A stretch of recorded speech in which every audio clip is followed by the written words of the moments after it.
말씀은 마가복음 5장 1절에서 20절까지 말씀입니다. 마가복음 5장 1절에서 20절 말씀, 제가 한 절 읽고 여러분들이 한 절 읽으면서 교독하도록 하겠습니다. 예수께서 바다 건너편 거라사 이네 지방에 이르러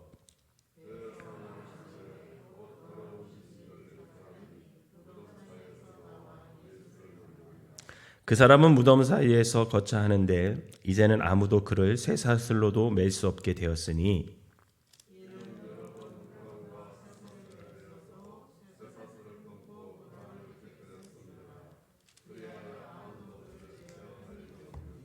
밤낮 무덤 사이에서나 산에서나 늘 소리 지르며 돌로 자기의 몸을 해치고 있었더라.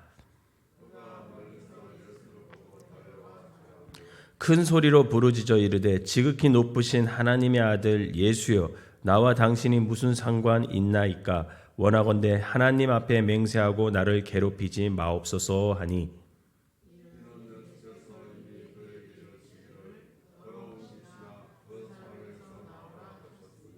이에 물으시되 내 이름이 무엇이냐? 이르되 내 이름은 군대니 우리가 많음이니이다 하고,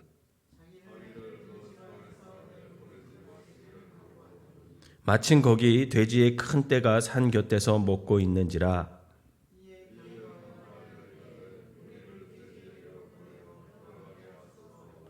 허락하신대 더러운 귀신들이 나와서 돼지에게로 들어가매 거의 2,000마리 되는 떼가 바다를 향하여 비탈려 내리다라 바다에서 몰살하거늘.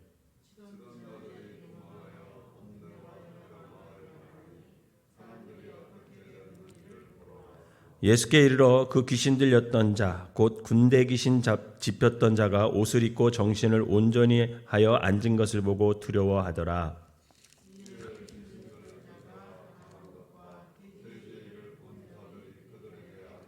그들이 예수께 그 지방에서 떠나시기를 간구하더라.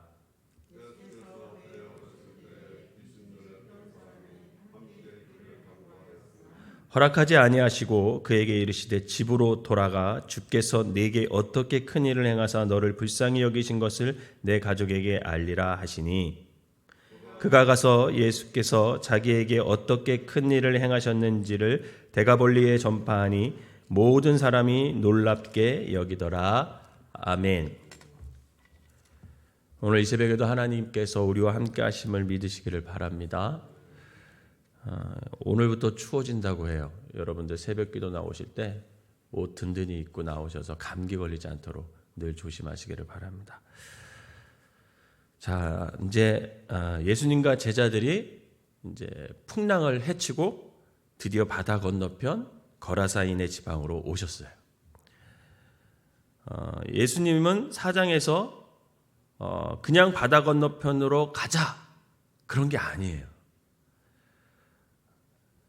분명 예수님이 어떤 특별한 목적이 있었어요. 바다 건너편으로 가자고 하시는. 그 바다 건너편이 바로 어디였냐면 오늘 거라사인의 지방에라고 성경은 기록되어 있죠. 이 거라사인의 지방에서 귀신 들려 고통받는 사람을 예수님께서 만나러 오신 것입니다. 여러분, 거라사인 지방, 마태복음에는요 8장 28절에 34절에 보면 가다라 지방 이렇게 표현이 돼 있어요. 가다라 지방이라고 표현되어 있고, 또 누가복음에는 8장 26절에서 39절에 보면 같은 이야기가 나오는데 거라사인의 땅 이렇게 표현이 돼 있어요. 여러분, 이 지역은 갈릴리와 요단강 동편 쪽에 있는 헬라 지역 데카폴리스 안에 있는 이방인들이 사는 지역이었어요. 그때 당시 로마가 이스라엘을 통치할 때 10개의 지역으로 이렇게 나뉘었는데 그 중에 한 데카폴리스 안에 이 거라사 지방이 그 안에 있는 거죠. 이들이 이방인이라고 추측하는 것은 그들이 유대인들이 부정하다고 여겼던 이 돼지를 사육한 것을 보면서 여기에 대해서는 분명히 이방 사람들이 살 것이다 이렇게 추측할 수가 있죠. 사실 예수님이 1장부터 4장까지 활동 범위를 이렇게 성경을 통해서 보면은 갈릴리 호수 북쪽 지방에서 대부분 예수님이 지금 활동하고 있어요. 이 요단강 동편 쪽으로 갈 일이 없어요. 근데 이상하게 오늘 5장에 거기를 굳이 가요. 제가 어제도 말씀드렸지만 4장이 하늘나라에 대한 비유를 통해서 사람들에게 말하고 뜬구름없이 예수님이 갑자기 바다 건너편으로 가자 그러잖아요. 그런데 가다가 풍랑을 만나잖아요. 그 풍랑을 예수님께서 해치고 유대 지방을 떠나서 굳이 이방인들이 사는 거기를 갈 때가 지금은 아니에요. 사실은. 즉 주님은 유대인들이 사는 지역에서만 복음을 전해도 돼요. 지금까지는. 근데 거기서만 복음을 전하는 것이 아니라 이방인이 사는 그 거라사 지방까지 친히 찾아가시는 것을 볼 수가 있어요. 그러면 더러운 귀신 들린 사람이 이제 예수님을 만났어요. 만났는데 그 더러운 귀신 들린 사람이 머물었던 곳이 어디냐? 성경 오늘 본문 2절에 보면 무덤 사이다 이렇게 얘기해요. 무덤 사이. 무덤 사이에 산다는 것은 지금 그는 자신의 공동체에서 분리 단절되어서 홀로 외로이 살아간다 이렇게 볼 수 있는 거죠. 홀로 살아갈 때 좀 좋은 곳에 있으면 좋은데 무덤에서 산대요. 그러면 그 사람의 지금 상태가 어떨까? 여러분 3절과 4절 읽어볼까요? 오늘 보면 다시 한번 3절과 4절 그 사람의 한번 상태를 한번 봅시다. 시작. 그 사람은 무덤 사이에 거처 하는데 이제는 아무도 그를 쇠사슬로도 맬 수 없게 되었으니 이는 여러 번 고랑과 쇠사슬에 매었어도 쇠사슬을 끊고 고랑을 깨뜨렸음이로라. 그리하여 아무도 그를 제어할 힘이 없는지라. 누구도 그 사람을 쇠사슬로 다시 맬 수 없다고 해요. 이미 여러 번 그 사람을 고랑과 쇠사슬로 묶어서 관리를 했어요, 사람들이. 그런데 그가 힘이 너무 세가지고 그 묶었던 고랑과 쇠사슬을 풀었고 지금은 아무도 그를 제어할 수 있는 사람이 없대요. 그래서 무덤에서 지금 홀로 지내는 거죠. 사람들은 그 사람을 쉽게 다룰 수가 없어요. 통제할 수가 없어요.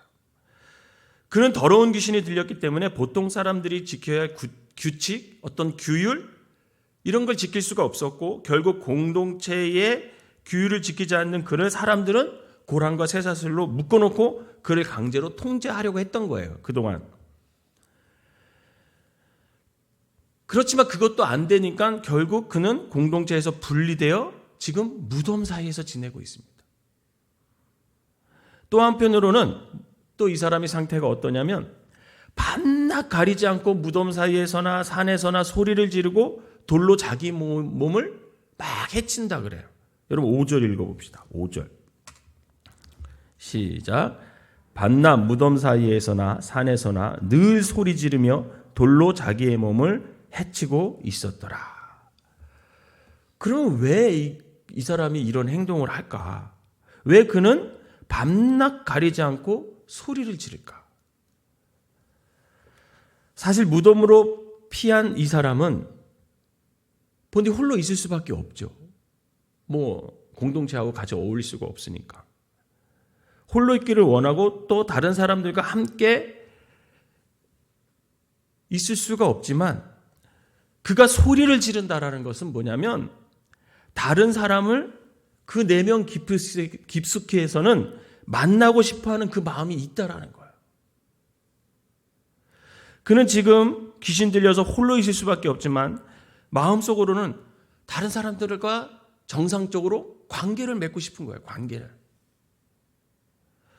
그는 또 돌로 자신의 몸을 막 해치고 있대요. 자기를 함부로 대하는 거죠. 소중히 여기지 않아요. 자기 자신을 막 대하는 겁니다. 왜 그가 자기 자신을 돌로 자해를 할까? 제가 어떤 책을 읽는데 자해하는 어떤 사람에게 의사가 물어봤대요. 왜 그렇게 자해를 하냐? 그렇게 물어봤더니 그 자해하는 사람이 이렇게 대답을 했대요. 다른 사람들이 제게 상처를 입히기 전에 제 스스로 상처를 입히는 게 더 낫습니다. 이렇게 대답을 했대요. 여러분, 어떤 사람들은 스스로에게 상처를 입히는 것이 자기 자신이 살아있다, 자기 자신의 존재를 느낄 수 있는 유일한 방법이라고 생각을 한대요. 어쩌면 그는 죽고 싶어 무덤으로 가서 살지만 또한 자기 자신을 사람들이 알아주기를 원하는 이 두 가지의 마음을 다 갖고 있는 거예요. 그래서 그는 소리를 지르고 자기 자신을 자해하면서 사람들이 자기에게 관심을 갖고 자기를 좀 알아봐 주기를 그렇게 원하면서 지금 무덤 사이에 살고 있는 겁니다. 근데 그가 누구를 만나요? 예수님을 만나요. 너무나 기쁜 소식이죠. 예수님을 보고 그가 달려와서 엎드립니다. 6절에 보면. 그러면서 하나님의 아들 예수님을 알아봐요. 행동으로는 예수님을 인정해요. 예수님이 하나님의 아들인지 알아요. 6절에 보면. 그런데 그는 말로는 예수님께 뭐라고 얘기해요? 당신이 나와 무슨 상관이 있습니까? 나를 괴롭히지 좀 마세요. 이렇게 말합니다. 즉 그는 행동으로는 예수님을 구세주, 하나님의 아들로 인정을 하지만 말로는 예수님을 자꾸만 부인하려고 그래요. 계속 이중적인 모습이 그에게 있는 거죠. 사실 예수님을 하나님의 아들 구세주로 인정한다는 것은 그가 지금 귀신에서 해방되고 싶은 마음이 있는 거예요. 그러나 말로는 예수님께 귀신 들린 나를 가만히 좀 둬라 이렇게 말합니다. 이처럼 계속 그의 내면 속에는 귀신 들린 자아와 하나님의 형상을 회복하고 싶은 그 자아가 계속 충돌하고 있는 거예요. 그런데 그에게 예수님은 더러운 귀신에게 명하여 이미 그에게 나오라고 말씀하셨습니다. 8절에. 그리고 그의 이름을 물어봐요. 9절에 보면 내 이름이 뭐냐? 너 이름이 뭐냐? 예수께서 이름을 물어보시는 이유는 그의 본질을 물어보는 거예요. 즉 참된 자아를 물어보는 겁니다. 너라는 존재가 누구냐? 이렇게 물어보는 거예요. 그런데 그는 자신이 참된 자아가 누군지를 대답하는 것이 아니라 자신의 참된 자아를 정복하고 묶고 있는 마귀의 정체에 대해서 말을 해요. 즉 마귀가 대신 말하는 거죠. 그를 지배하고 있으니까. 그 마귀의 정체가 무엇입니까? 9절 후반부에 보면 군대입니다. 이렇게 대답해요. 군대. 내 이름은 군대니 우리가 많음이니다. 이렇게 얘기합니다. 사실 더 정확한 표현은 내 이름은 군단입니다. 이렇게 말하는 군단. 그게 원어로는 더 가까운 해석이에요. 여러분 군단은 4개의 사단이 모여서 1개의 군단이 된대요. 1개의 사단이 한 1,500명 정도 되니까 4개의 사단이 한 군단이니까 한 군단은 6,000명 정도 되는 군대를 군단이다 이렇게 얘기합니다. 근데 지금 이 군단이라는 표현은요. 그때 당시 로마 군대를 지칭할 때 군단이라는 표현을 썼어요. 로마 군대가 그때 당시 전 세계를 정복하고 있을 때 그 로마 군대가 많은 나라를 정복하면서 얼마나 많은 무고한 사람들을 죽이고 또 가정들이 파괴되고 공동체를 짓밟았겠습니까? 마찬가지로 지금 이 귀신의 이름이 군단이다 이렇게 표현된 것은 이 귀신 들린 사람이 수많은 사람들에게 짓밟히고 상처를 받아서 결국은 귀신 들릴 수밖에 없는 지금의 상황까지 왔다라는 뜻이에요. 결국 이 사람에게서 나온 군단 귀신은 자신들을 거라사인의 지방에서 내보내지 말아달라고 예수님께 간구해요. 그게 이제 10절 말씀이에요. 그때 그 지방에 키웠던 돼지의 큰 떼가 산 곁에서 먹고 있었는데 11절에 보면 그 군단 귀신 들린 그 귀신들이 예수께 뭐라고 해요? 우리를 저 돼지떼에다가 들어가게 해달라고 이렇게 얘기를 합니다. 예수님께서는 이 군단 귀신들의 간청을 들어주시고 2,000마리가 되는 돼지떼 귀신들이 그 돼지 안으로 들어갔고 이 2,000마리 돼지들은 바다를 향하여 비탈로 내려 달려서 바닷가에서 몰살을 당한다. 이게 12절 13절에 나와요. 그랬더니 돼지치는 사람들이 도망하면서 자신들이 목격한 이 사건을 마을 사람들에게 말을 해요. 그랬더니 사람들이 어떻게 된 일인지 파악을 해야 되잖아요. 그래서 그 사건 현장으로 마을 사람들이 막 또 달려와요. 그 사건의 현상을 파악하기 위해서. 그게 이제 14절에 기록되어 있어요. 그런데 마을 사람들이 목격한 장면이 뭐예요? 도착해서 15절 한번 읽어볼까요? 15절 시작. 예수께서 이르러 그 귀신 들렸던 자, 곧 군대 귀신 잡혔던 자가 옷을 입고 정신이 온전하여 앉은 것을 보고 두려워하더라. 자, 군단 귀신 들린 자가 예수님과 함께 옷을 입고, 그 전에는 옷을 안 입었다는 거죠.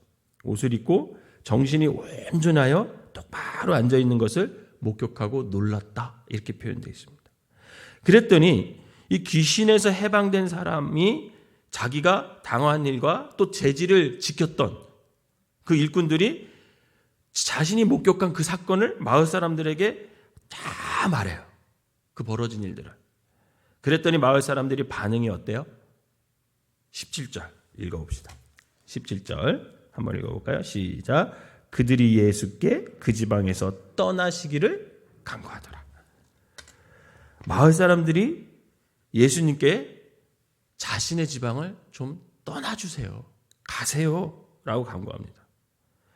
그러면 왜 마을 사람들은 예수님께 떠나라고 말했을까? 여러분 왜 그랬을까요? 이유는 간단합니다. 그들은 지금 자신들의 재산, 이 돼지, 그리고 자신들이 돼지를 먹는 이 관습, 이것을 무너뜨리고 파괴하는 구원자는 원하지 않는 거예요. 즉 그들은 지금 구원받는 것보다 자신들의 재산이 더 소중한 거예요. 예수님이 만약에 자기의 마을에 계속 머무르면 자신들이 키우고 있는 돼지들은 거의 다 몰살당할 것 같은 그런 느낌을 지금 받는 거죠. 그랬더니 그 자신들의 재산이 소중하니까 하나님의 아들 구세주 예수는 필요하지 않은 거예요. 여러분 참 안타까운 현실 아닙니까? 여러분 지금도요, 돈 벌려고 재산 모으려고 예수님을 거부하는 사람이 얼마나 많아요. 똑같은 거예요. 나한테 피해를 주는 하나님의 아들, 나에게 손해를 입히는 예수님, 그것은 필요 없다라는 거예요. 이제 예수님은 다시 배를 타고 오셨던 곳으로 다시 돌아가시려고 합니다. 그랬더니 귀신에서 노임을 받은 사람이 예수님을 제가 좀 따라가겠습니다, 이렇게 얘기를 해요. 그랬더니 예수님이 뭐라 말씀하십니까? 아니다. 집으로 돌아가라. 집으로 돌아가라. 그러면서 너에게 행한 큰 일, 그리고 너를 불쌍히 여겨서 구원하신 것을 너희 가족들에게 알려라. 이렇게 얘기를 합니다. 그동안 가족들과 분리되고 단절된 그를 예수님은 가족의 품에 돌려보내면서 가족들과의 이제 관계를 먼저 회복할 것을 말씀해 주십니다. 그는 예수님의 말씀에 순종해서 가족뿐만 아니라 그 데카폴리스의 지역에 예수님께서 자신에게 행했던 그 큰 일을 전파하면서, 여러분 그 사람이 이제 귀신 들린 자에서 어떤 사람이 됩니까? 그 지역에 예수님을 전하는 복음 전파자가 돼요. 많은 사람들에게 예수님에 대한 소문, 자기가 예수님을 만나고 어떻게 변화되었는지, 귀신이 어떻게 나갔는지, 그래서 어떻게 하나님의 형상을 회복되었는지, 그거에 대해서 말을 합니다. 즉 그는 예수님과 함께 하지는 못했지만 자신이 살던 지역에서 자신이 경험한 예수를 전하면서 복음 전도 사명을 감당하면서 살아갑니다. 저는 오늘 본문을 읽으면서 한 가지 궁금한 생각이 들었어요. 그 궁금한 점 뭐냐면, 왜 예수님은 굳이 풍랑이는 그 바닥을 헤치면서까지 굳이 지나면서 그 밤에 날이 저물 때, 이렇게 하잖아요. 날이 저물 때 그냥 좀 쉬시지, 그동안 하루 종일 말씀 전했으면 좀 쉬시지, 굳이 안 가도 되는 유대 땅도 아닌 이 거라사 지방 이방 땅에까지 가서 귀신 들린 사람을 고쳐주셨을까? 왜? 그게 궁금해요. 여러분 왜 그랬을까요? 여러분 아직 이때는요, 제가 아까도 잠깐 말씀드렸지만 이방인들에게 복음을 전할 때가 아니에요. 먼저 유대인들에게 복음을 전할 때거든요. 그런데 굳이 이방인 땅에 이방인이 귀신 들렸는데 그 안 가도 되는 그곳을 쉬지도 않으시고 그 밤에 풍랑이 일고 폭풍치는 그 갈릴리 바닷가를 지나서 왜 귀신 들린 사람을 고쳐주셨을까? 여러분, 이유는 간단합니다. 19절 한번 읽어봅시다. 19절 시작. 허락하지 아니하시고 그에게 이르시되 집으로 돌아가 주께서 네게 어떻게 큰 일을 행하사 너를 불쌍히 여기신 것. 여러분, 예수님께서요, 그 군단 귀신 들린 사람이 너무 불쌍했던 거예요. 불쌍했어. 여러분, 한번 생각해 보세요. 그는 귀신 들려서 가족들과 그의 공동체에서 쫓겨났어요. 여러분, 어느 공동체에서 자신이 소외된다? 이거 얼마나 큰 고통인지 아세요? 제가 캄보디아에서 가서 그러고 느꼈어요. 제가 감리교 목사인데 감리교 선교사 훈련을 받지 않아서 안 받고 캄보디아에 갔잖아요. 그랬더니 감리교 선교사님들 공동체 안에 저를 껴주지 않아요. 그 소외감이 이루 말할 수 없더라고요. 하물며 자신이 태어난 마을, 고향, 가족들, 거기서 분리를 당했다고 생각해 보세요. 이 사람이 얼마나 외롭고 그 마음이 아팠겠어요. 그리고 또 어디서 살아요? 무덤에 살아요. 무덤에서. 여러분, 무덤에서 살 수 있으세요? 살 수 없는 곳에 이 사람은 살아요. 사람이.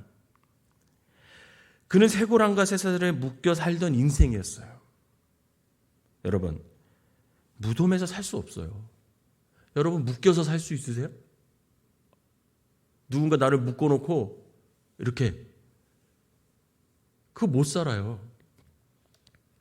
그는 외로움에 밤새 부르짖고 누군가의 관심을 받으려고 자신의 몸을 학대합니다. 너무 불쌍하지 않으세요? 예수님은 그의 모든 사정을 저 바다 건너편에서 알고 있었어요. 그 예수님이 저 바다 건너편에서 보니까 그 사람이 너무 불쌍한 거예요. 너무 불쌍한 거예요. 그래서 이방인들이 구원할 때가 아니에요. 그럼에도 불구하고 예수님이 굳이 그 풍랑과 폭풍을 뚫고 바다 건너편으로 와서 지금 이 사람을 구원해 주심을 믿으시길 바랍니다. 불쌍한 거예요. 불쌍한 거예요. 반면 그 마을 사람들은요, 예수님처럼 그를 불쌍히 여기지 않습니다. 만약 그를 불쌍히 여겼다면 돼지 2,000마리가 죽었어도 그가 온전하게 떼었다면 어떻게 해야 돼요? 함께 기뻐해야 돼요. 함께 기뻐해야 돼요. 그러나 마을 사람들은 함께 기뻐하지 않아요. 오히려 자신들의 재산을 더 소중히 여겨서 또 그런 일이 일어나면 안 되잖아요. 또 그런 일이 일어나면 안 되니까 자신들의 재산이 손해를 볼 것 같으니까 예수님을 떠나주세요. 이렇게 말합니다. 그 마을 사람들은요, 한 영혼에 대한 불쌍히 여기는 마음이 없어요. 그래서 귀신에서 해방되어 하나님의 형상을 회복한 그와 함께 기뻐하는 것이 아니라 자신들의 재산이 피해본 것을 더 크게 받아들여서 예수님을 지금 배척하고 있는 겁니다. 사랑하는 성도 여러분, 이 시대에 우리 그리스도인들이 가장 회복해야 할 마음이 뭘까? 저는 불쌍히 여길 만한 자를 불쌍히 여기는 마음, 이것이 우리 그리스도인들이 회복해야 될 마음이에요. 만약 그리스도인들이 불쌍히 여길 만한 상황과 불쌍히 여길 만한 사람 앞에서 불쌍히 여기지 않고 내 손해를 계산하고 이익을 계산하고 있다면 여러분, 그 사람은 그리스도인 아닙니다. 우리 그리스도인들이 마땅히 불쌍한 자를 불쌍히 여기고 그를 돕는 사마리아인의 마음이 없다면 우리는 영원히 누군가의 이웃이 되어줄 수가 없어요.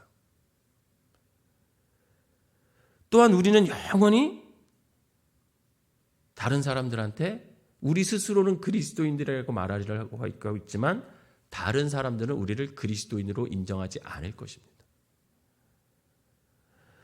제가 신앙 생활하고 목사가 되면서 반평생을 쭉 살아오면서 가장 안타까운 것이 뭐냐면 신앙생활을 오래 하면 오래 할수록 마음이 녹아져야 돼요. 부드러워져야 돼요. 그래서 불쌍한 사람들을 보면 너무 불쌍하다. 반응을 할 줄 알아야 돼. 공감을 할 줄 알아야 돼. 그 사람의 아픔에 대해서. 타인에 대한 아픔에 대해서 공감할 수 있는 능력, 사회의 어떤 아픈 부분을 보면서 가슴 아파하며 거기에 뭔가를 좀 흘려보낼 수 있는 여유? 이런 게 우리 그리스도인들에게 있어야 돼요. 근데 이상하게 신앙생활을 다 그런 건 아니지만 오래 하면 오래할수록 마음이 굳어지는 사람들이 있어. 그거는 뭔가 잘못 믿고 있다는 걸 알아야 돼요, 여러분. 어느 날 내가 신앙생활 하다가 마땅히 불쌍히 여겨야 되는 그 상황과 그 사람을 보고 불쌍한 마음이 안 든다. 그러면 내 마음은 병들어 있다 보면 돼요. 그러면 다시 주님 앞에 무릎 꿇어야 돼요. 여러분, 우리가 구원받을 수 있는 이유가 무엇이었습니까? 주님께서 우리를 불쌍히 여겨서 우리를 구원해 주시려고 하나님이신 분이 인간의 몸으로 이 땅에 오셨어요. 거기서부터 구원은 시작되고 복음은 시작되는 거예요. 그런데 그 은혜를 받은 우리가 누군가에 대해 불쌍히 여기는 마음이 없다? 점점 내 마음이 굳어진다? 무관심해진다? 이건 병든 거죠. 사랑하는 성도 여러분, 삶이 어려워요. 앞으로는 더 어려워질 거예요. 빈부격차는 더 크게 날 겁니다. 그런데 이 삶이 어렵고 힘들수록 계산하면서 살잖아요. 그럼 답이 안 나와요. 우리의 계산으로는 이 삶의 문제를 해결할 수 있는 게 아니에요. 그러나 삶이 어렵고 힘들수록 서로를 불쌍히 여기면서 살아간다면 거기에 답이 있고 길이 있고 기적이 있고 잃어버린 사랑의 마음이 회복되어서 우리가 공동체를 회복할 수 있음을 믿으시길 바랍니다. 바라기는 우리 서로가 불쌍히 여기며 서로에게 힘이 되고 서로를 살리는 저와 여러분 되시기를 주님의 이름으로 부탁을 드립니다. 기도하겠습니다. 사랑과 은혜가 충만하신 하나님 아버지, 삶이 어려워지고 있습니다. 어려운 사람은 점점 더 어려워지고 힘든 사람은 더 힘들어지고 외로운 사람은 더 외로워지는 그 시대를 우리가 살고 있습니다. 우리가 이때 주님의 마음을 좀 담기를 원합니다. 주님께서 하늘나라에서 우리를 보시고 너무 불쌍해서 이 땅에 사람의 몸으로 오셔서 우리에게 사랑을 베푸시고 하늘나라를 소개해 주시고 우리를 구원해 주신, 또 생명을 다 바치시면서까지 우리를 구원해 주신 그 사랑을 받아서 지금 우리가 살고 있습니다. 하나님, 우리가 그 사랑을 받았음에도 신앙생활을 하면서 우리의 마음이 굳어져서 마땅히 불쌍히 여겨야 할 사람을 외면한다면 우리가 어떻게 그리스도인이다 라고 얘기할 수 있겠습니까? 주님, 날마다 우리의 마음을 온유하게 하시고 공감할 수 있는 능력을 회복하게 하시고 불쌍히 여기는 마음을 주셔서 정말 내 손이 필요한 사람에게, 내 마음이 필요한 사람에게, 내 물질이 필요한 사람에게 흘려보낼 수 있는 믿음의 사람들이 될 수 있도록 인도하여 주시옵소서.